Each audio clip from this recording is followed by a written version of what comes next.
Thank you for joining us. My name is Roberta Smith, and I'm the president of the Alagille Syndrome Alliance. And today we're here to celebrate 24 hours of rare with My City Med. And we'd like to thank Jeff and Eden Lord for putting this wonderful awareness campaign on. And we're so happy to be a part of it.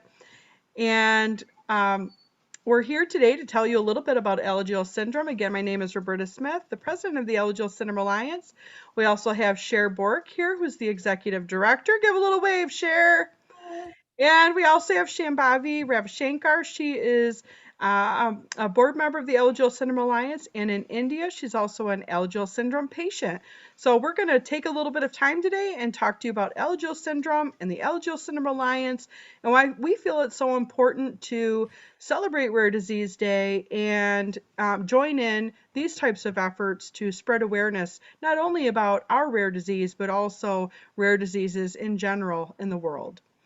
The Alagille Syndrome Alliance has been around for a long time. We're in our 28th year here, and it feels like we're a brand new organization because everything is changing so fast. We have wonderful new programs, which Cher's going to talk about later, and Shamy's going to share her experience with rare disease so that you all can have kind of an experience of what someone as an adult with Alagille syndrome goes through on a day-to-day basis. So my daughters, I have twin daughters that are 17. One has Alagille syndrome and one doesn't. And our rare disease journey started very early on. She was diagnosed within a month through a liver biopsy. And, you know, that span for diagnosis is actually very fast. For rare disease, it doesn't happen that often to have a diagnosis that quickly. And so, you know, we were very blessed in that. And we were able to get the ball rolling with treatments for her, as I hate to even say treatments, not really treatments because we don't have any particular treatments, but medications and to identify all the different characteristics of her Alagille syndrome.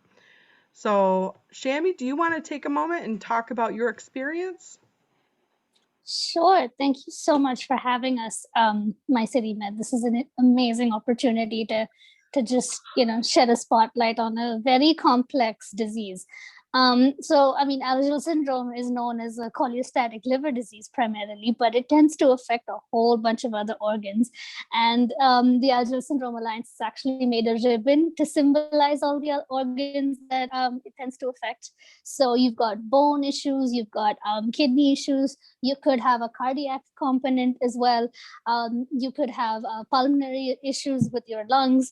And then, of course, there's the other little peculiarities here and there with your eyes and your ears and all the other small things. Now, one of the worst things about Alagille syndrome undoubtedly is pruritus, which is the itching, the incessant, never-ending, flaming fire that kind of runs through your body at any given point of time, rendering you sleepless, rendering you just completely exhausted, and it's a hard one. As Roberta said, there aren't too many medications out there that are specifically targeted to Alagille, but there are medications that have been prescribed all across the world for managing the various symptoms of Alagille syndrome. So that's just a little bit about the disease. Nutrition is something that we kind of really focus on as one of the main lines of treatment, in addition to kind of managing bile and liver function. But yeah, typically any Alagille syndrome patient, if you see, they will be seeing multi-specialities once a month, once in 2 months, once in 3 months. The stats are insane for the number of diagnostics and surgical procedures that patients living with Alagille syndrome tend to go through. Something as severe as, say, a liver transplant, or something as small as getting, a feeding tube and an NG tube put in. So that's just, again, a little bit about how you manage the disease. I'll just share a little bit about what I've kind of gone through as a patient that doesn't live in a more developed kind of economy. I was born with the disease, but I guess because of the awareness and general delay in information coming in, I wasn't diagnosed till I was maybe 5.5. And that definitely played a role in terms of the quality of care I got and the quality of inputs I got. So for me, I have the paucity of bile ducts, which is a typical liver feature. I have a pulmonary stenosis, which is the thickening of the arteries leading into the lungs. And I have a ventricular septal defect, which is a hole in the heart. And at various points of times, doctors have suggested, invasive surgical intervention for all three of these problems. But so far, there hasn't been any kind of medical need for me to get into that. That being said, I have had spinal surgery when I was just entering my teens. I had a bleed, and at the time, we didn't know that people living with Alagille syndrome are prone to bleeds or prone to like hemorrhaging. And this just sort of happened out of the blue. It just one day something in my neck felt like it was bursting, and I kind of just stopped feeling anything. I couldn't move any muscle, any limb, and it turned out that I was paralyzed. And so we had emergency surgery, and months of like rehab and exercises and complete bed rest for several months before I could kind of go back to normalcy, meaning going to school and like doing my day-to-day kind of activities independently. That was one of the turning points in my life when I kind of really understood how sensitive the human body is, and how good inputs and timely care can really mean the difference between life and death, as well as like surviving and really thriving. So that was just a transformative experience. I mean, coming so close to your own mortality, as well as coming out of it and really making something, making things work out.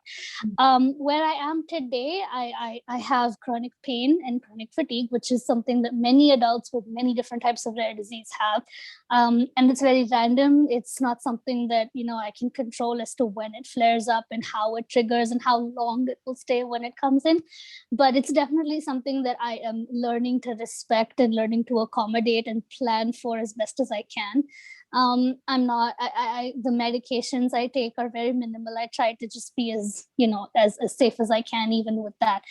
But that's just a little bit about the disease, how we typically cope with it, and how I sort of lived with it up until this point. Thank you, Shamy.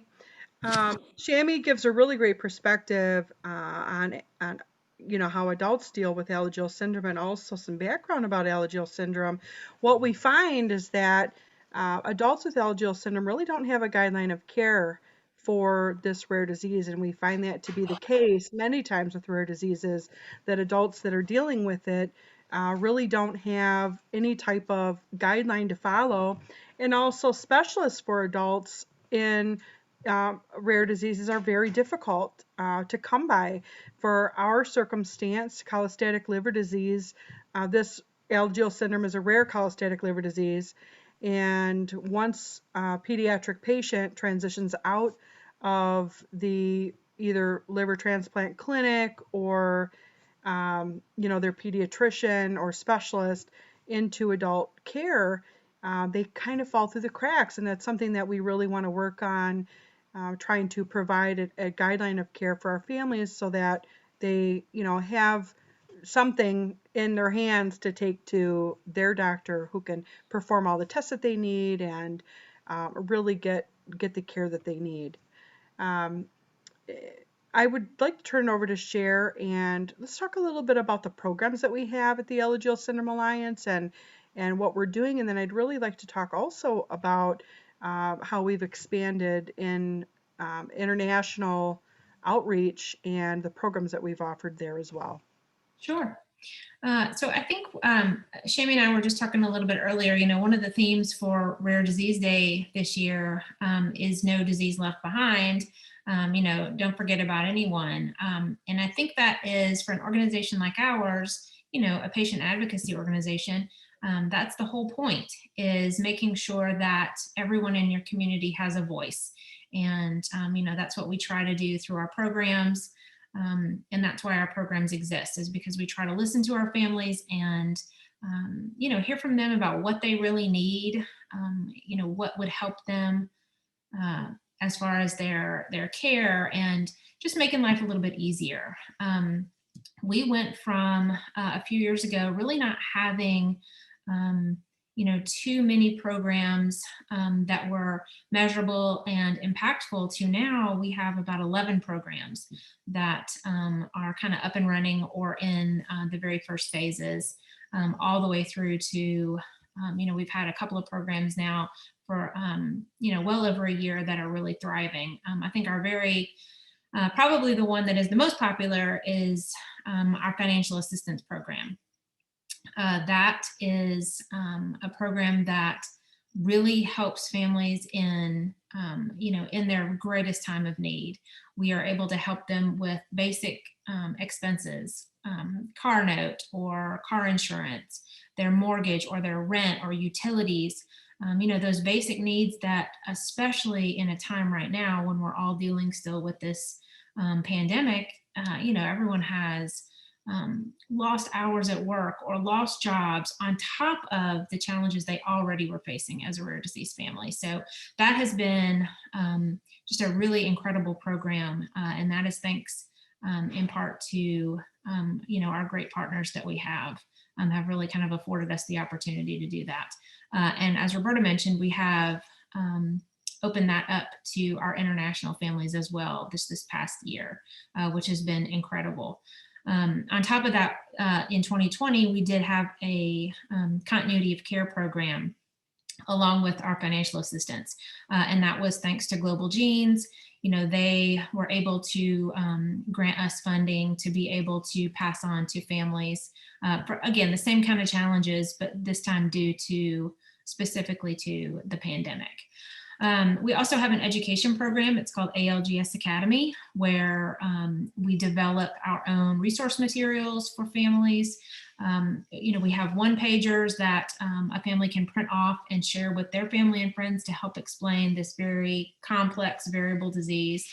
They can take it to their physician and say, hey, this is what I was telling you about, because as most rare disease families know, you as the patient or the caregiver, many times you have to be, the very best advocate for yourself or your child. So we try to provide resources for families to do that. Within that program too, we also translate a lot of our materials. So we have several of those translated into up to, I guess, 8 or 9 languages. We have our care manual, which is a much larger document that kind of goes through some of the things that Shamy was talking about, every one of these variable things that might happen with Alagille syndrome, the care manual covers, and we have that now translated in a couple of different languages, and we're starting to do that more and more. Our awareness program, which is pretty broad, that we kind of throw everything in there that doesn't really fit into another program. But that just, just like with any other rare disease organization, you have to focus a lot of your attention on awareness, awareness for families, finding new families, awareness within the group that you currently have, to help, I know with Alagille syndrome, at least, what you have today, and Shamy can tell us this, what you have today may be different than what you're going to have tomorrow and next week and next year. And so just the awareness within the community. And then, of course, awareness outside of the rare disease space. We need, just like every other rare disease, we need the general public to hear Alagille syndrome and to hear all these other rare diseases, because, what we're learning, well, we already know it, but what the community is learning through, events like this, Rare Disease Day events, there's 7,000 rare diseases, and I think 300 million, rare disease patients across the world. So, it's not, even though each one of us is a small percentage, you put us all together and it's a huge group. So, awareness is pretty critical. We have, merchandise sales and different things. Shamy mentioned our ribbon. We have an awareness ribbon that really encompasses, like she said, all of the different things, of the different body systems that might be present with Alagille syndrome. It's a beautiful ribbon. We designed it so that each individual color in the ribbon, it's 5 colors, each individual color can stand on its own, but when you put them all together, it's this just beautiful representation of our entire community. And so what else do we have in awareness? I guess, registry, patient registries. So if you are in the rare disease space, your organization may have a patient registry. We know the importance of that for, research, pushing research. We also have a natural history registry that falls under that program also that we support. There is so much. I know we're going to put our website down at the bottom so you can see a lot more about it. Roberta, do you want me to talk about our ALGS Abroad International Program, or you want to talk a little bit about where we're at with that and what's coming down the road? Sure. We started the ALGS Abroad program with the idea that we would have working groups in different countries where we have pockets of individuals dealing with Alagille syndrome. One of the first things that we wanted to do was create a Spanish-speaking working group so that we could understand and assess the needs of those in international countries in Spanish, with Spanish-speaking regions of the world, to see where we can help. And so that is our very first abroad program working group that we're starting. We also would like to start one in Italy, in the Netherlands, Canada, and really, take a few people, 5 to 10 individuals from that region, and pull them together to really talk about the needs and the differences in medical care and insurances and how their medical systems work, as well as restrictions on medications or access to medications in the country, and try to really troubleshoot some of those issues. Along with that, there really is no financial help in many other countries at all, and we find that this is extremely difficult. It adds an additional rare disease burden to these families, especially when they're already struggling financially. And as many of us know in the rare disease world, financially being able to deal with the heavy financial obligation that comes with the tests and the visits and the numerous different studies and appointments is very difficult. So with the abroad program now, we've started with the Spanish-speaking working group there, and we've started a support group for that area as well as part of this program. We now have almost 50 Spanish-speaking families, anywhere from Peru, Spain, Guatemala, Argentina, Chile, Bolivia. It's amazing. It's amazing. And Cher, do you want to tell them where we're at with Italy? Yeah, so Italy is just kind of right behind.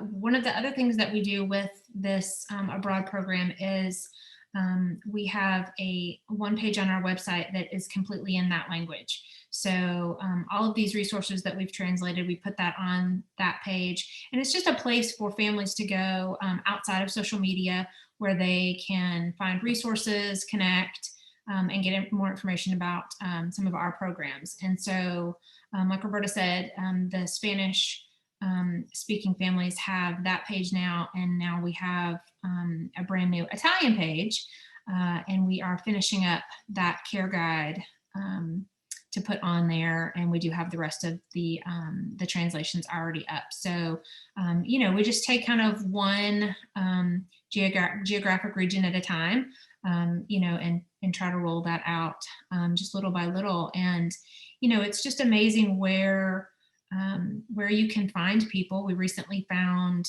a really large group of people in Egypt, and we had no idea that they were there. And so it's incredible to, when you uncover, like Roberta said, these pockets of families that they've kind of already found each other. And so it's exciting, and, really something that is important to us going forward also. There's a couple of other programs too that I would really like to mention.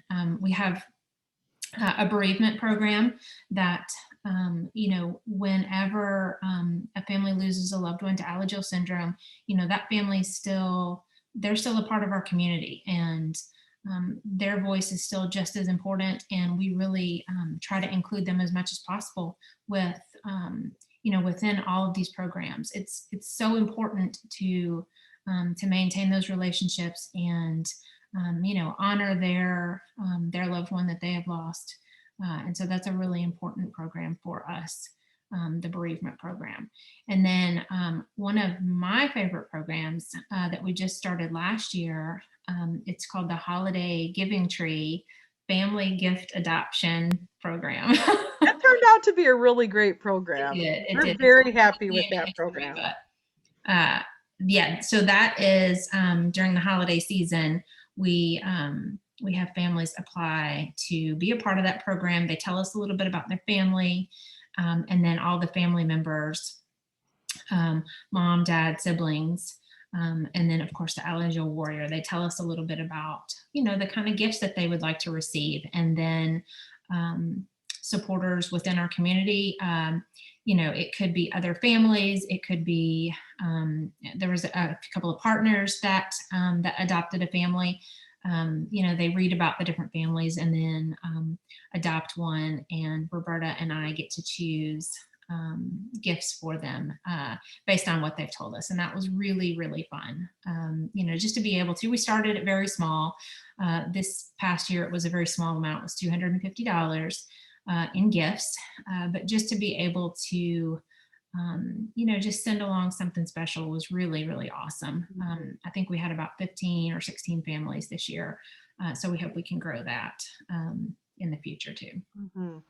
The programs, we've come a long way with our programs. I think in 2018, we had just really one solid program. And since then, we have really expanded, and we've been able to do that because of our outreach and the importance of involving patients and listening to the patient voice and assessing what the community needs and trying to offer solutions to that. So, for nonprofit leaders who might be watching, it's really important to try to really get the pulse on the community, and you could do that in a number of ways. So let's talk really briefly about these surveys that we have done in the past and what they have helped us accomplish. Cher, do you want to talk about the survey? Yeah, sure. So in, I guess 2019, the years are kind of running together. As we were preparing for our international symposium and scientific meeting, we were fortunate enough to receive a PCORI award, and through that award, we put together a roundtable meeting. So in between the scientific meeting and the family symposium, we brought all the stakeholders together for this roundtable meeting. I would love, Shamy, if you'll tell us a little bit about the PCORI involvement. Shamy was one of our PCORI ambassadors that helped us facilitate that meeting, and then I'll talk a little bit more about the survey portion of it. But if you can tell us a little bit about the roundtable meeting and kind of PCORI's involvement there, that would be good. So PCORI essentially has kind of taken on the role of ensuring more treatments and more medical understanding of rare diseases. So their whole goal is to make research patient-centric. So that means literally bringing patients to the table when trials are being decided, when policies are being put out, just essentially making patients a part of the whole process. And so they have an award where if you're facilitating a session like this, that award is something that you can use for that session. And so that's effectively what we did. We conducted surveys, and we broke down those surveys into specific topics. And we further broke down the people who attended our scientific meeting and our symposium, and really, I would say dug really deep into those issues. So it wasn't very peripheral. At each kind of working group, as we called it, as each table, there would be a patient, a caregiver, a pharmaceutical representative, a doctor who's treated some particular aspect of Alagille syndrome. And so we try to make the conversations very diverse. We try to ensure that different perspectives on each given issue were covered. And through that, we were able to really understand the needs of our community.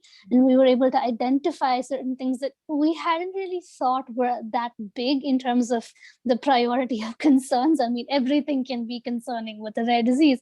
But this really, I mean, this made us start, I guess, broadening our horizons and kind of thinking beyond, say, just the medical. Like we started really thinking about access. We started thinking about insurance denials. We started thinking about, challenges with education plans in schools. So that conversation was very informative, not just for us, but I think what it did was it created a kind of camaraderie between the stakeholders who were there. I mean, maybe this is a bit of a stretch, but I definitely felt it when I was in the room. I felt that that desire that, I need to do something. I need to be a part of this, I mean, look, you probably have never met a patient with the disease you're researching or you're, drafting policy on, or and to put a face to all sides of this complex ecosystem. I definitely felt that sense of let's do this together, and so that was the end result of that roundtable and the PCORI award. Yeah, I mean, it really, that particular roundtable meeting, it sort of strengthened our community as a whole. You know, it's the first time that, like Shamy said, the first time that maybe a researcher, a scientist, or even someone from a pharmaceutical company has sat at the table across from a family and really dug down deep into the issues. So the surveys that we conducted with our families prior to that meeting, those surveys really kind of were the content for the meeting. So from the surveys, learning what was important to our families, all different aspects of our family. So it might have been the caregiver, it might be siblings, it might be grandparents, or it might be ALGS adults like Shamy.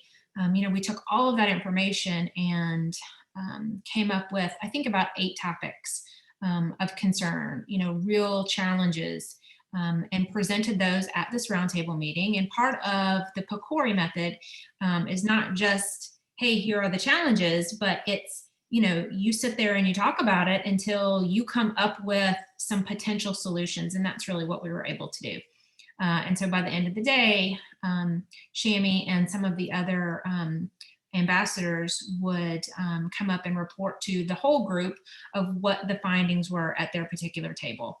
And those surveys have been, and we've conducted several since then, and those surveys are just incredible, for the data that we need as an organization to better serve our families, to better inform science. I mean, it's so important. I encourage any family listening, always take a few minutes to complete a survey if it's, applicable to you. Other organizations that might be listening, surveys they're easy to do, they're easy to put together. And then, of course, we try to translate our surveys into a couple of different languages as best we can. Which sort of just adds more, again, we're talking about the patient voice, and what we've learned through our international program. Yes, everyone with Alagille syndrome has a lot of the same challenges medically, but when you start talking about geography, the challenges are so different. And so you really have to hear directly from your families in those locations to know what they're going through and how you can help them. So surveys are absolutely critical to us, and have, we always talk about how, we know our families, our board is made up of, Alagille patients and caregivers, parents. And yes, we do know the community, but to really see it in black and white and to put percentages, and then a lot of times we have questions that have open answers. So a family or whoever's taking it, an adult, can just type out their answer. And that's when we really start learning. We love the percentages. We love to see, like yesterday we posted a rare disease truth that from our guilt survey, that 84% of our community that took this survey deals with guilt. So we love those percentages because those are impactful, but we learn so much from the open questions where a patient or a caregiver can really tell us how they're feeling or what they're struggling with. So those are critically important, those surveys. And I will say also, surveys are not only a tool to understand, the needs of the community as far as medical, but they're also, as an organization, a tool we can use to better our organization on different levels. We can see the value that we're giving to our families, if that value is really meeting the needs, or do we need to change what we're doing here? We can also go outside of that and look at, how is our outreach? Are we reaching the amount of families that we need to? What's the best way to reach them? So it's doing surveys also to understand how we're doing as an organization. And Cher, if you want to pull up some of those surveys, I'd like to go through just a few of the comments at the end where the guilt survey is. We put free text form in those surveys when we ask some questions.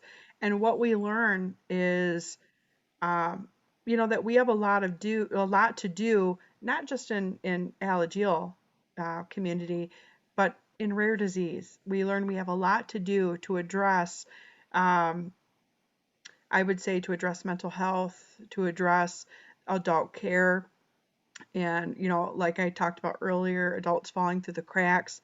It doesn't just happen in Alagille, and Alagille families just aren't the only ones dealing with, heavy, heavy, heavy financial burden that goes so far beyond the stress and pressures of just dealing with medical appointments.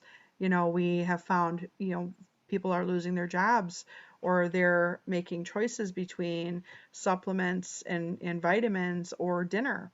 And these are things that we need to change as a rare disease community together. And so I think organizations need to understand they have a great opportunity to take surveys. So I think we do 4 to 5 surveys a year, and we just plan them in, and we really kind of plan them for what we're dealing with. Do we want to increase our outreach? Do we want to check and see how successful that is? We'll do a survey about outreach. Or if we want to focus on adults, we did an assessment for adults last year, which was, it was amazing to read. So, Cher. We are, you know what? The Mac is thinking about it right now. It's coming. Do you have that? Yep, I do. Let me just. Okay. Okay. We're sharing all our secrets. We are. We do know, though, the 24-hour it's a lot. We did our 24-hour awareness in January, so we commend this effort. Yeah. Well, I think Jeff and Eden were smart to break up their 24 hours. They did. We did. Well, we stuck ours all together. Oh. Okay. Shamy was on for probably 18 hours of it. All right, we're almost there. Okay. I really do. Also, I want to share a really wonderful story. So after the surveys, we'll move into talking about a family that we have in the Philippines and Shamy's experience with that family. And then we'll share a video of their story that we put together, which is just so heartwarming. Yeah. All right. I promise we're coming. Here we go. All right. Tell me if you can see that. It's loading. Of course it is. See, that's. You have to Yep. Here we go. We have technical challenges. So in our surveys, Cher will take the information and pull them together in a really nice um, analyses here, and we have shared these with our partners. We have put these last surveys that we did in 2020 in our annual report as well. Mhm. Um, I'll just touch on a couple of things. sure. It's very long because there are several different surveys within this document here. This one right here just tells us that, and so this is representative of our community, but these surveys, around about 300 people, 300 individuals, which is a good sampling. It's not everyone, but it's a good sampling. And so we really do feel like it is, it really does represent the community as a whole. So 34% were misdiagnosed, not late diagnosis, but misdiagnosed. Which is that's something that that we kind of knew. But again, just seeing it in black and white is really impactful. And for other organizations that might be listening, this is really important too right here. So what symptoms affect the patient the most? Well, like Shamy talked about earlier, the pruritus or the itch is by far the most impactful symptom. But if you look at number 3, bone pain. So all through these surveys, we kept hearing about bone pain, which again is something that we knew about. Shamy suffers with it.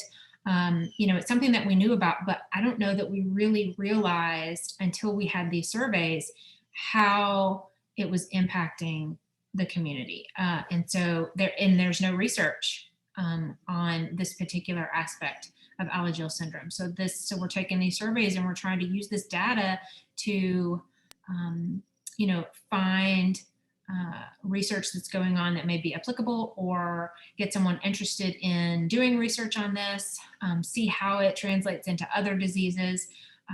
So anyway, there's so many things that you can do here. It does allow us also, when we understand some of these different priorities in the community for itch, for example, or bone pain, for example, it allows us to do spin-off surveys with deeper dive. So we now have more data about those things from surveys that we've in turn created based off of this. Mm-hmm. And we have been able to approach different research groups with that data and ask, do you have interest in this? Yeah.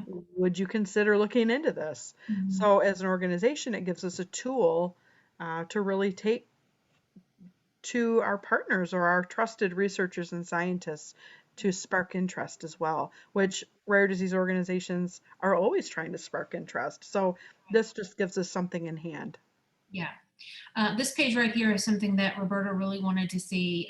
She kind of had a feeling that some of this was going on, especially these last 2 questions about, stopping medication or discontinuing it because you thought it wasn't working. And then also on the flip side of that, continuing to take it just on the off chance that maybe it will work. So those were that's really interesting and impactful answers there on And that. the significance of this, I'd like to talk to for just a moment. The significance of this is out of 7,000 rare diseases, less than 350 rare diseases actually have a treatment. Mm-hmm. And what that means is patients are taking alternative means to deal with symptoms that they're having rather than something to directly affect, one of the symptoms itself. And so this gives a good understanding of, even if you don't have a treatment and medications are given as an alternate, even if the medication isn't specifically for that particular symptom, what do people do with that medication? Do they trust it? Is it really working? Do they start taking it and stop it to see if it's really helping? Do they take it just hoping that it helps? Do they stop taking it because they don't feel like it helps? So this is something all rare disease organizations should try to understand. This gives leverage to really support the need for treatment and what people are doing, the lengths that they're going to, trying to utilize medications that may very well not even be helping. Mhm. It's heartbreaking when you read it. You know, it really is. Okay, I'm going to get down to um, some of these open-ended ones. You know, this is what we kind of replicated what we used for the roundtable meeting. You know, what do you want to ask an expert? And we get a lot of really great questions there. This one right here, this is an adult needs assessment. So this one would have been targeted to Shamy's demographic. And, you know, I think on this, maybe some of the most impactful things, this Shammy, again, did any of these results surprise you when you read it? I think I was really surprised to see confusion and brain fog and difficulty concentrating. Mhm. I mean, I know we have families, you know, within our communities who, you know, the Alagille syndrome warrior tends to have things like ADHD, and I know you can hear of it with kids, but I haven't heard, or maybe this was new to me.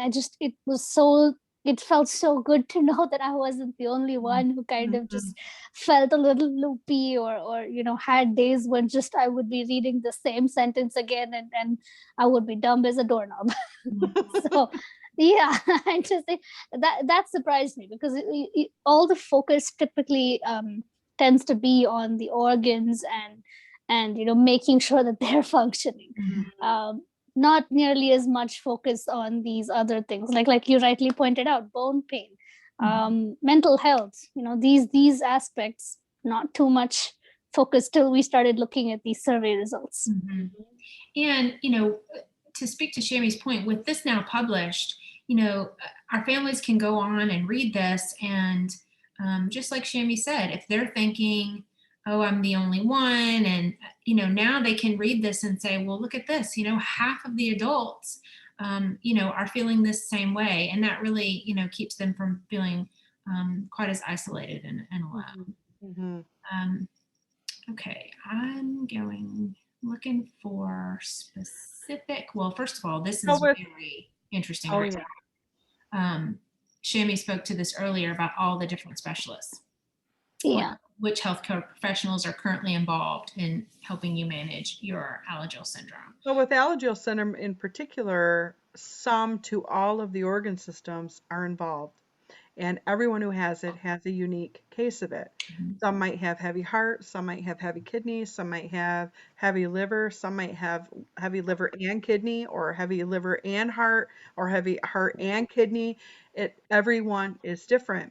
And so with our rare disease in particular, and other rare diseases that are multi-organ or multi-system, the amount of specialists, the amount of appointments, the amount of involvement, the different characteristics, whether it's one gene, two genes, three genes, uh, it really kind of shows when you see a list like this, the amount of heaviness that not just like parents for a child, but adults, they have to keep track of this. They have to keep track of the appointments. They have to keep track of different medications for each one. They have to ensure and coordinate between each one to make sure that each one knows what's happening. And you could you could probably imagine that many parents here can't hold down jobs because now they're coordinating all of this for their child, or the adults struggle to hold down jobs because their medical life is so busy that they can't keep a roof over their own head in many cases. And that is something that we try as an organization to understand so that we can start offering, for example, the financial assistance or figure out how to help them more locally with some of their resources. So this is a very powerful tool here. Definitely. Um, okay, I would say, okay. So when talking about adults, you have to think about the impact, the long-term impact that a rare disease has on not just how they feel, but every aspect of their lives. This right here, this screen has to do with employment, and close to 40% say that they've had a significant impact in their ability to earn an income because of their rare disease. And then just some of the reasons at the bottom, what has impacted their ability to work. It's like Shamy talked about, the fatigue, pain. A lot of times that's bone pain, sometimes it's other pain. It's just, again, this is an incredible tool and just incredible data to have, to inform us and anyone working in Alagille syndrome. I know Roberta wants me to get down to. I do. Guilt was, I want to get to the guilt portion because I want rare disease families and organizations to understand there's an extreme amount of guilt felt by rare disease families for a number of reasons. In rare disease or chronic illness, medical decisions have to be made all the time. When you are new in this new diagnosis, you're suddenly making decisions on something you know nothing about. Whether it's for a surgery, to say yes to a surgery, and then you're signing waivers, to say yes to a medication you've never heard of, to say yes, I'll make this appointment, and now you have a burden of trying to tell your boss that you can't make it to work. The amount of decisions is unbelievable. If you have children and one has a rare disease and the others do not, or another does not, now you're making decisions to focus on the child with rare disease, and you carry guilt if you're doing okay as a parent for this child. Every single day, this decision making and back and forth with schedules, appointments, parenting, trying to be a good spouse, dealing with the house, financial burden, we find that these decisions and this all-consuming new life is guilt-ridden. And it's something that we really wanted to talk about in our community. And it was just unbelievable to read these. Heartbreaking.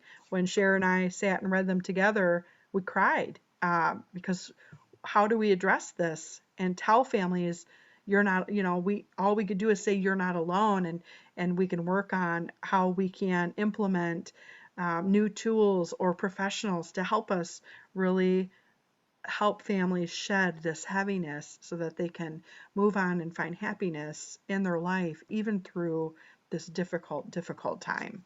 Yeah.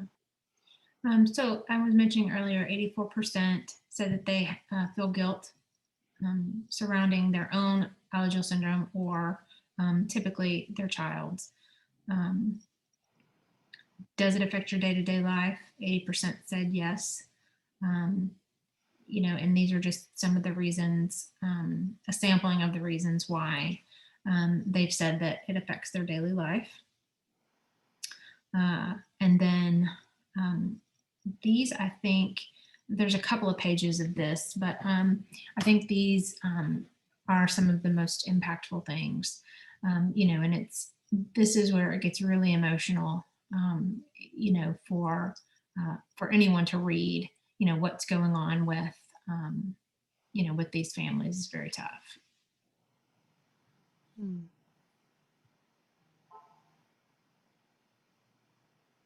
And this goes, even talks about, the guilt that a parent has. They feel guilt because they have to spend so much time with their Alagille child, and what are the siblings missing out on? But at the same time, there's all this guilt that the Alagille child doesn't get to participate in all of these. It's coming at them from every direction. And now we also say too, in rare disease, we are the experts of our disease. And, you know, yes, we get to learn a lot about what we're doing, but because rare disease is not well known, you know, many rare diseases are not well known, we find we're now also the educators, and that adds an additional difficulty for some individuals who just don't have the capacity to do that. And so we want to make sure as an organization that we offer as many downloadable tools or resources that we can to make that piece easier for families, whether they go to the website and download an explanation of what Alagille syndrome is and take it to their doctors, or make sure that they understand they have the freedom here to email us, message us, jump in our support groups, ask other individuals or our board members what they're dealing with or how to access a resource. Those are really important for us. So this survey has been very powerful, right along with a lot of our other surveys. And so we just really encourage you as a family, like Cher said, to please, if you see surveys for your community, take them. If you see surveys for rare disease in general, please take them. And then also for organizational leaders, consider doing this. And if you need any help, give us a call. We'd be happy to help you. Yeah, absolutely. I also just wanted to say, as someone taking these surveys, and I did take a couple of them, it's also a good opportunity for you to take stock of what's going on in your life, because oftentimes you wouldn't have even thought that you're going through something so actively, because you're just trying to get through it, and you're not really sitting down and trying to understand it and really think it through. So maybe there are solutions that you're missing and things like that. And so I personally found that when the questions are so pointed, it just makes you stop and think, and then you can seek more, you can advocate for yourself better, you can put words to things that just oftentimes don't have the right vocabulary to explain. And this isn't just a mental health thing, this is even, how do you explain bone pain, or how do you explain the guilt that you feel as a caregiver or as a patient? So if you don't take the time to kind of think and stop and think, you can't ask for better, or you can't seek the right resources. So I would strongly urge you to take surveys if there are any, kind of coming your way. Along with surveys, we try to do our best to get families engaged on many different levels. I really want to talk to you about that for a minute, in kind of two areas. So for families who are dealing with rare disease, there are many, many ways to get involved. First of all, you do want to try to find an organization that is, servicing families dealing with your rare disease. Try to support that effort, whatever it is. And if you don't have the money to give, it's okay. It doesn't mean, that you can't help. There are so many ways that you can help and be engaged. And let's talk about that for a minute. What are ways that families can really get engaged, and why is that so important? Shamy, as someone who has come into our organization, Shamy has now, aside from myself, the longest standing board member, and was a junior board member for 2 years, and now has been on the board for 2 years as a regular board member. So 4 years with the organization. Can you talk about what you see as a board member and how families, can get involved, but also on the other side, sitting on the board, what you see and how important it is that they do get involved? Well, I mean, I can start with the reason why I got involved. It was a total lack of companionship, a lack of belonging, just a sense of, why am I here on this earth? I mean, there's no one like me. And it just started with that and some random Facebook rabbit hole that I went into it. And I kind of stumbled on the Alliance by mistake. And well, it wasn't a mistake, but I didn't intend to look for something like the Alliance. I was just looking for anything, shooting into the, and so when you're that isolated, you shouldn't stay isolated is what I'm trying to say. You should search. And now, because I know we're batting on social media a lot, but there are a lot of websites apart from social media where you can get access to organizations like the ALGSA. So in terms of why families and patients should participate and how they can participate, every single like, every single share, every single comment that you put on, say, an organization's post or another family's post, it creates a sense of community, for one. For another, it means that the nuances of living with a rare disease is getting captured. So the way I have, how the way ALGS affects me is different from the way it affects Chloe. Now, if let's say I'm the only one who's talking about it, we're going to miss all the unique things that Chloe has to say, or that, you know, anybody else with the condition has to say. We'll miss the parent perspective. We'll miss the sibling perspective. There's so much, there's a wealth of content that ultimately needs to get captured so that we as a community, and further than that, as an organization, can push for more and push for better, whether it's government support, whether it's better insurance coverage, whether it's more nuanced research, you know, pushing researchers into, you know, studying new unidentified areas. So if we hold back and we don't share our stories, that it's painful. I'm not gonna lie. It's not easy to get up and, you know, say I went to this and that. But if you can just take a moment to even, you know, put in one small comment saying that, yeah, I've been through this too. You don't know the kind of hope you're giving to somebody else. You don't know the kind of impact you're going to make on an organization's ability to create programs to cater to that issue. You really don't know where your words will make an impact, but I guarantee you they will.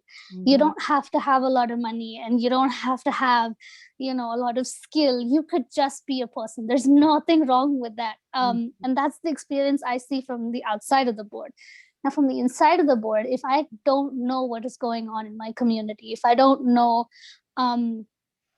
new ways that they cope with the disease, if I don't know the geographic differences, like you pointed out, Roberta, with you know, with our abroad program and things like that, if I don't know, how do I push out the right programs? How do I know that what I'm doing is right, you know, as an organization? Am I neglecting a community? Am I putting too much attention on one issue when there's actually something else?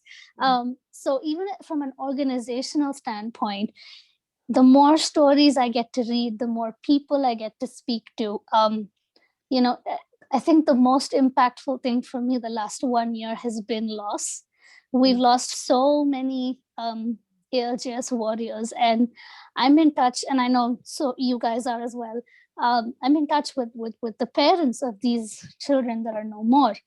And I have understood grief and pain, but I've understood undying love, not just for the child that was lost, but for the community that the child was a part of.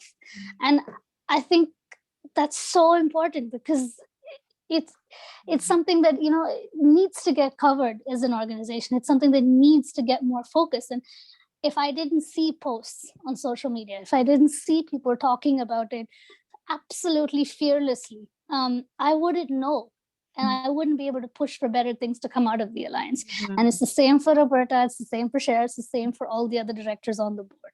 So that's the value of that, you know, in that interaction between the community and the board. You know, our organization is completely virtual, and as Shamy is talking about postings and sharing, liking, reading, commenting, those things are all very important. And let's talk about some other ways also, along with social media, that families can get involved. We have several different ways.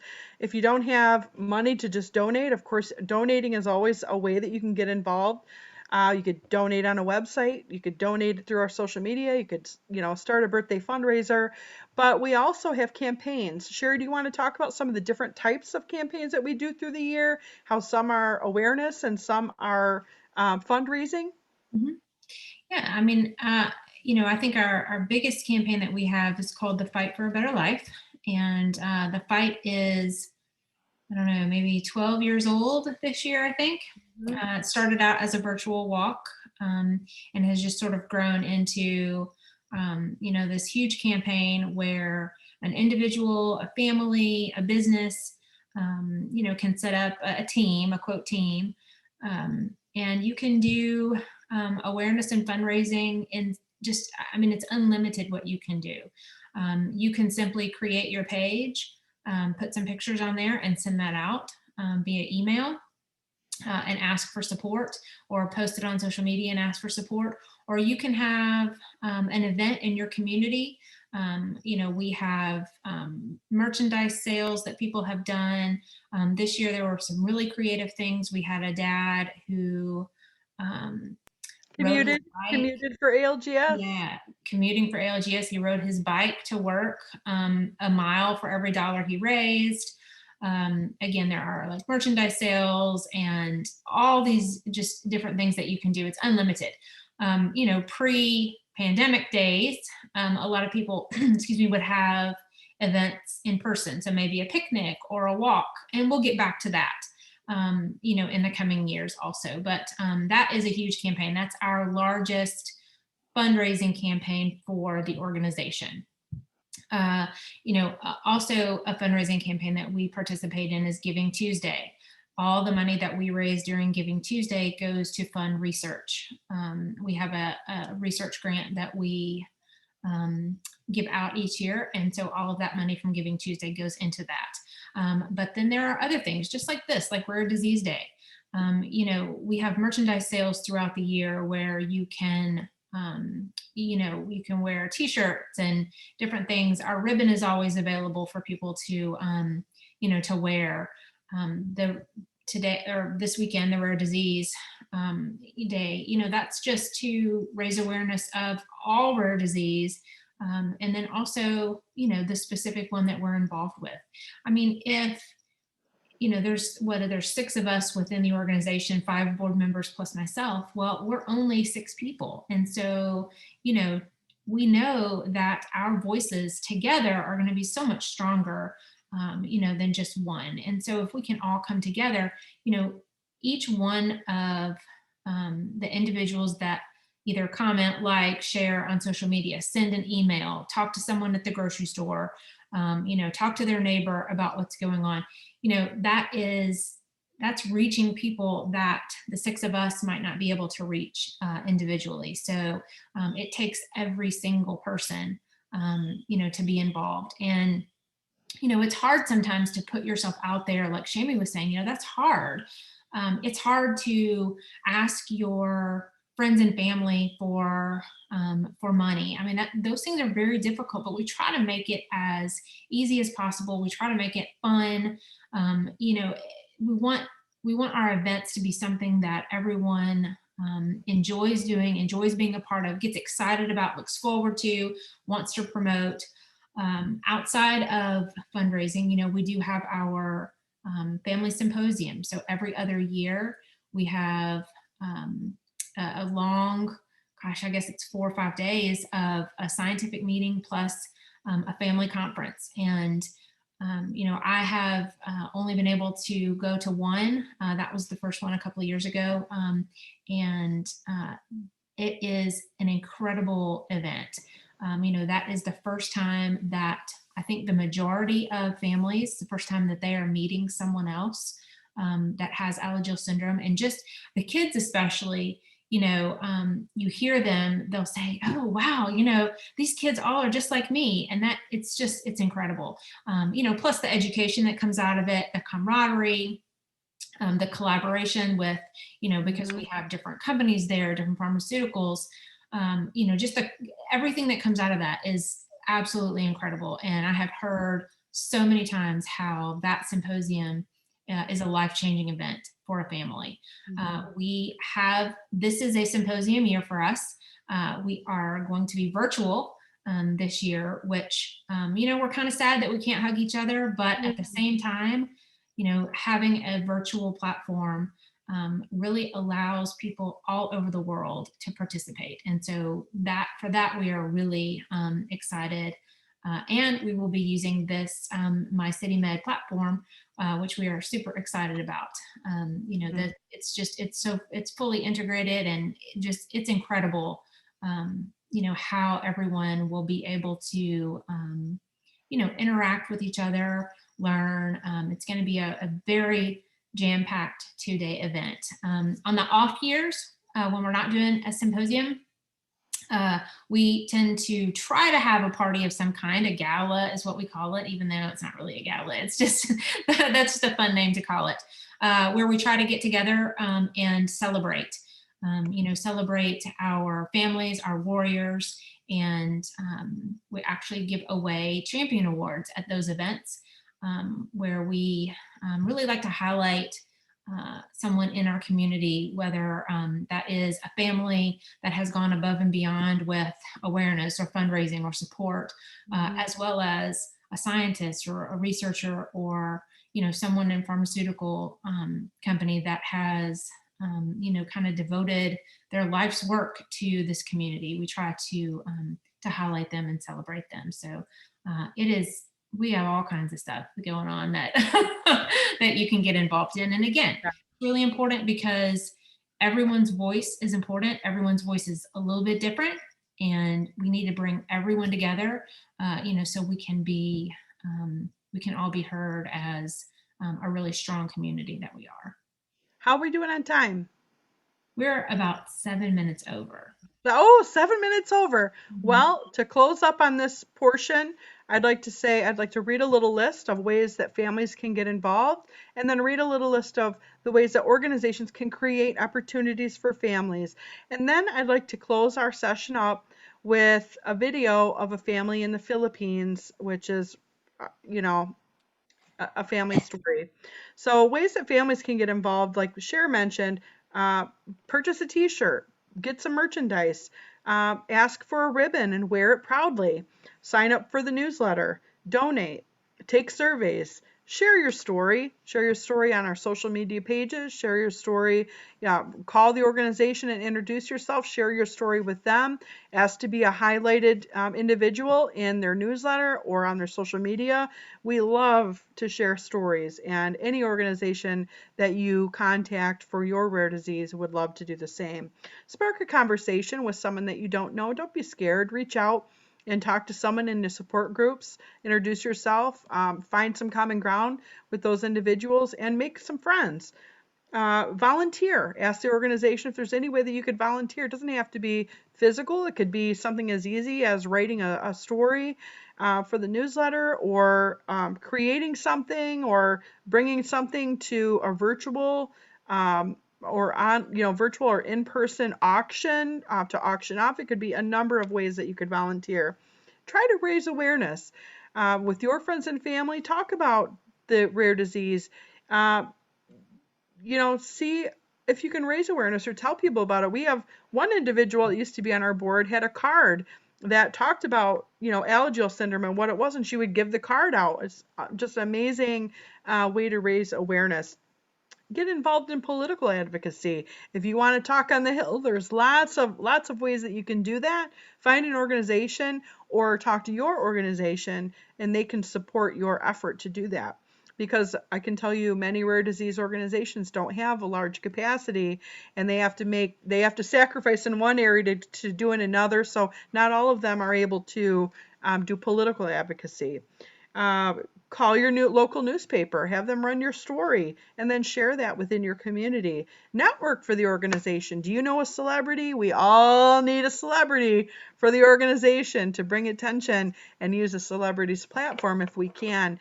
Or maybe you know a scientist, or maybe you know a doctor, or a particular specialist that would like to learn about the rare disease, ours or yours, or any that you might know of.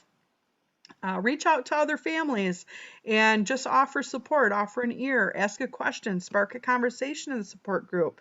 Are you a business owner? Would you like to sponsor an event?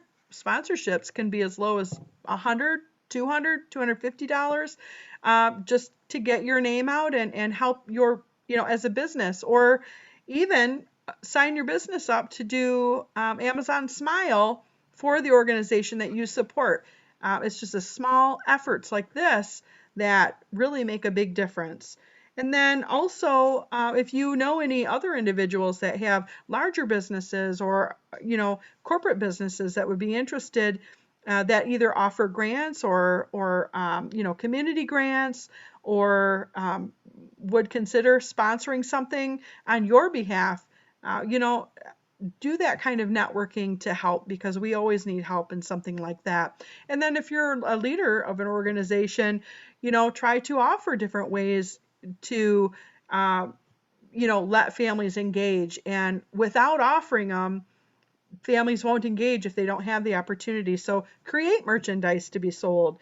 Create a ribbon if you don't have one. Start an awareness day. It's super easy to do that. We would absolutely help you with that if you need to. Make sure that you're always looking for people to sign up for your newsletter. Offer different ways that people can donate. Um, Put the ask out to share people's story. Ask people if they would like to share it. Spark a conversation. Get into the community and introduce yourself and your organization. We're always trying to cultivate and build, and that's extremely important. Offer ways that people can volunteer. Different opportunities for raising awareness. For our organization, we did toolkits on how to raise awareness and how to fundraise if they wanted for certain types of fundraisers. Those are important as well. So just a few little action items. And well, any other last words, girls, as we run over our 1 hour slot? I don't think so.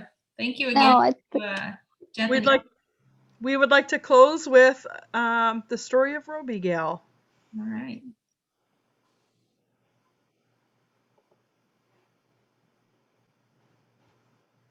Maybe. Technical.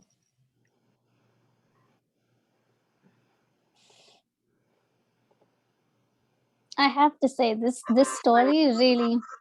Go ahead. No, I have to say this story really shows you that you can impact someone anywhere in the world. You don't have to be sitting right next to them. Mm-hmm. Love them.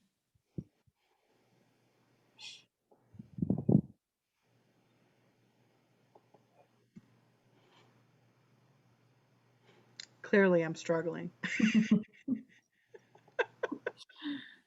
I can't seem to share.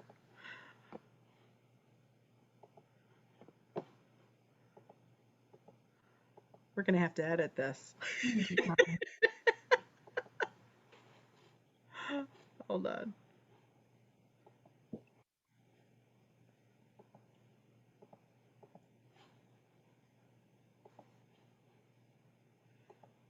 Do you want to talk a little bit about it, Shamy, while I'm pulling it up? Yeah, sure. So I sometime in 2019, I got connected to this family from Philippines, and they were planning to come to India to kind of consult with doctors for their son Troy. And Troy had severe xanthomas, and he had a whole bunch of cholestatic liver disease related challenges with his Alagille, and uh, growth was an issue, a whole bunch of things. And so they had told him that he needs some kind of transplant or some kind of procedure to get things on track. And so that is pretty expensive in the Philippines. And so they've managed to find a random Facebook group of people that come all the way from Philippines to India just for transplants or for any kind of surgical intervention, because it is cheaper and it's, I guess, easier for them to get the treatment in terms of holisticness here. And so she was coming to India, and she just kind of wanted to know the lay of the land. And then I realized that she is meeting with the same team of doctors that I have been consulting with since I was diagnosed. And I happened to also be in that city, the capital city, New Delhi, in India. And so when she came to India finally, I had the absolute privilege to meet her. And at that point, I had just come back from Symposium, from the family Symposium, and community members from all over the world had heard about how much Robigail, who was Troy's mom, had really struggled with fundraising and trying to get the right kind of support and approvals to come to India to get these procedures and things. And so a lot of them kind of banded together and gave me little goodies to give to Robigail when I met her. And so I was able to do that as well. I was able to have lunch with them and hang out with Troy, and he's one cool kid. That was just a lovely experience, and I will never forget it. I will never forget his face light up when he saw cheese, which is something we share in common. So yeah. All right, here's their story.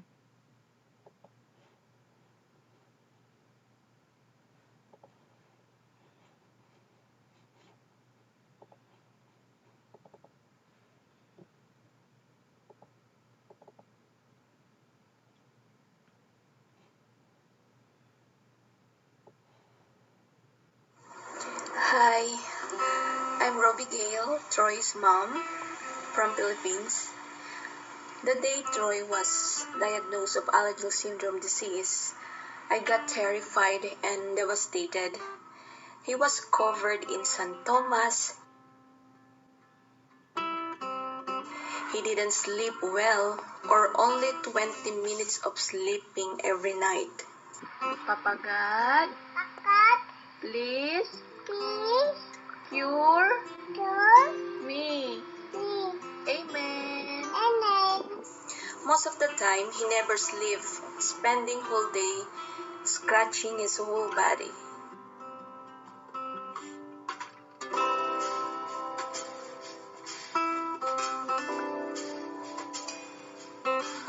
And end up wounded. As a mother, it breaks my heart to see him suffering. So I did a research where I met a biliary atresia mom, and she introduced me in their Facebook group called LITRO, or Liver Transplant Organization, Philippines. They taught me about liver transplant. I discovered India is the most cheapest liver transplant in the entire globe. In Philippines, it costs 5 million pesos, while in India, it only costs 1.6 million pesos. It's more cheaper. To reach our goal, I did solicitation from politicians, friends, neighbors, relatives, and also taking money loan.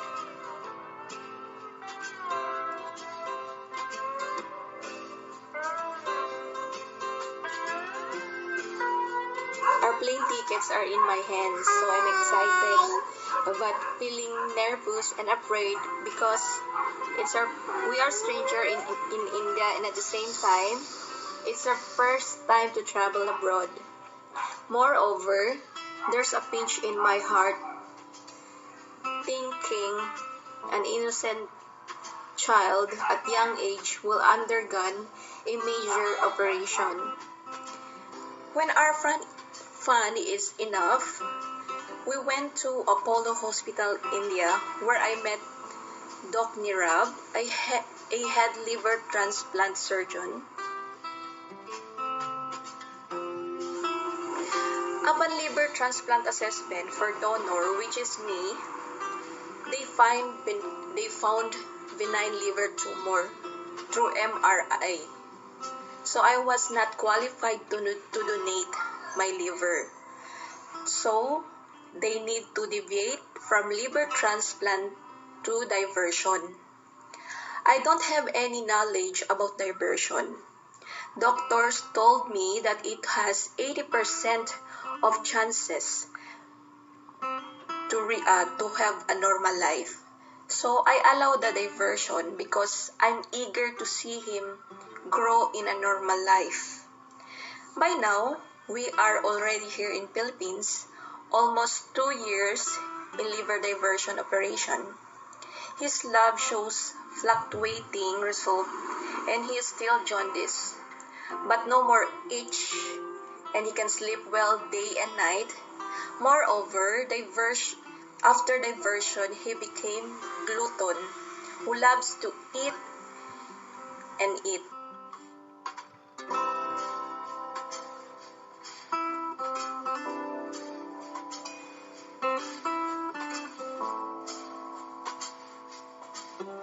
But I only gave him fruits and vegetables and fish due to his due to his increasing lipid profile. A couple of days spending in India, I feel restless and worried. But I'm thankful because one of Alagille syndrome warrior named Shamy came by and helped us feel comfortable in their place.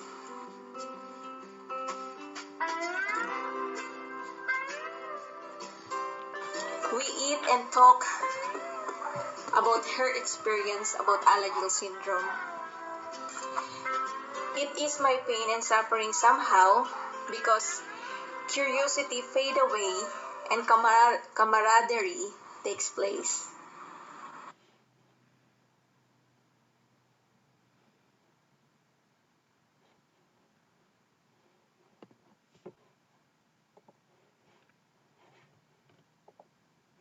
I love that story.